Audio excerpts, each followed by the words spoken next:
اللہ کی طاقت، تمہارا اس چیز کو ناممکن سوچنا اپنی جگہ ہے، لیکن وہ تو اللہ ہے نا جس سے مانگا ہے، اور ایسا تو کچھ بھی نہیں جو تمہارا اللہ نہ کر سکے۔ اپنے سب راز اللہ کو بتایا کرو، اس سے بڑھ کر پردہ رکھنے والا کوئی نہیں۔ پتہ ہے جب ساری دنیا مجھے تنہا چھوڑ دیتی ہے نا، تو میں آسمان کی طرف دیکھ لیتی ہوں، کیونکہ مجھے معلوم ہے چاہے ساری دنیا مجھے چھوڑ دے، لیکن میرا اللہ مجھے کبھی تنہا اور بے بس نہیں چھوڑے گا۔ وہ کبھی مجھے انسان کے ہاتھوں رسوا نہیں ہونے دے گا۔ تو اگر درد رات بھر سونے نہیں دیتا تو جان لو کہ وہ منتظر ہے تمہارا، ابھی بھی اس کو انتظار ہے تمہاری دعاؤں کا۔ مانگ لو، ابھی بھی کچھ نہیں بگڑا، ابھی بھی وہ سب ہو سکتا ہے جو تم چاہتے ہو، ابھی بھی وہ سب مل سکتا ہے جو تم مانگتے ہو، ابھی بھی قبولیت کی ایک گھڑی باقی ہے، ابھی بھی تہجد کا پلڑا مقدر پر باری ہے، اور ہو سکتا ہے اس رمضان تمہاری پسندیدہ دعا پر کن فرمایا جائے، اور کیا پتہ اللہ تمہارے پسندیدہ شخص کو تمہارے نصیب میں لکھ کر تمہاری کہانی کو مکمل کر دے۔ قبولیت کی بہترین نشانی تہجد تک پہنچنا تمہارا بے وجہ تو نہیں ہے، آخر کچھ تو ہے جو ممکن ہونے والا ہے۔ تمہاری دعاؤں کی قبولیت کی نشانی اس سے بہتر اور کیا ہو سکتی ہے؟ ہو سکتا ہے یہی قبولیت کی گھڑی ہو اور تمہیں وہ سب مل جائے جسے پا کر تم خوش ہو جاؤ۔ ایک بار پھر ہمت کر کے اس سے مانگ لو، وہ دینے پر قادر ہے، وہ تمہیں ضرور عطا کرے گا۔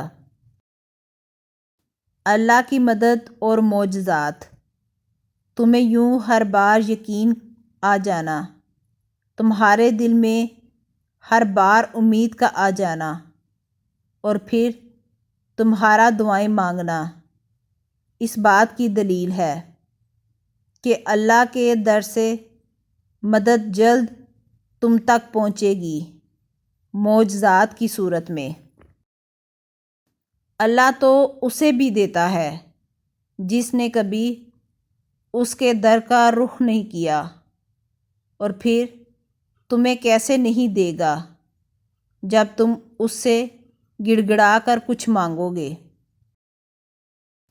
جب دعاؤں میں ہاتھ اٹھاتے وقت دل بار بار قبولیت کا یقین دلائے تو سمجھ جاؤ یہی اشارہ ہے کہ تمہیں مانگتے رہنا ہے، کیونکہ دل کا پختہ یقین تب ہی ہوتا ہے جب اللہ تمہاری دعائیں قبول کرنا چاہتا ہے۔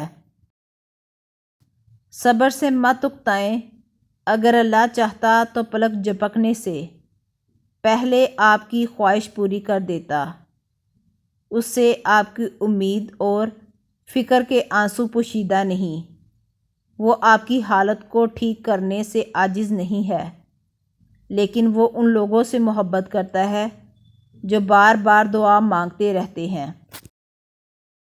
جن لوگوں نے آپ کو تکلیف دی انہیں معاف نہ کر سکیں تو بھول جائیں، اپنے معاملات اللہ پر چھوڑ دیں، مسکرانے اور خوش رہنے کی کوشش کیا کریں، اور یہ یقین رکھا کریں کہ جو زمین سے نہیں ہوتا وہ آسمان سے ہوتا ہے، ضرور ہوتا ہے۔ سب کی کہانیاں اللہ کے ہاتھ میں ہیں، پھر پریشانی کیسی؟ وہ جب پرندے کو ہوا میں تنہا تھامتا ہے وہی آپ کے مستقبل کو بھی تھام لے گا۔ اس ذمہ داری کو بھی وہی لے لے گا۔ انسان کو سب سے زیادہ محبوب اپنی جوانی ہوتی ہے۔ بوڑھا تو شیر بھی شکار کرنا چھوڑ دیتا ہے۔ اللہ کی راہ میں آنا ہے تو ابھی سے خود کو بدلیں۔ بڑھاپے میں مسلے اور تسبیحاں اٹھانے کا ایک پلان ہے تو کیا خبر بڑھاپا ہی نصیب نہ ہو۔ اللہ کو بتایا کریں، اپنے دل کی کیفیت اسے بتایا کریں کہ آپ کیا محسوس کر رہے ہیں، کتنی تکلیف میں ہیں۔ آپ یقین کریں وہ بہت پیار سے سنے گا۔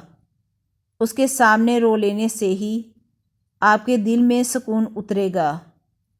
بے شک وہ دلوں کا ہمراز ہے۔ اے اللہ، مجھے آنے والے بہترین دن عطا فرما اور میرے نصیب میں ایسا لکھ دے جس سے میرا دل خوش ہو۔ مجھے ذہنی سکون عطا کر اور میرے معاملات کو آسان کر دے، آمین۔ وہ وقت گزر گیا جب اللہ تعالیٰ کی طرف سے دی گئی آزمائشیں مجھے کمزور کر دیتی تھیں۔ اب تو میں ہر وہ درد سہ سکتا ہوں جو مجھے اللہ کے قریب لے جائے۔ اب میں ہر وہ جان سے پیاری چیز قربان کرنے کو تیار ہوں جس کے بدلے مجھے میرا اللہ مل جائے۔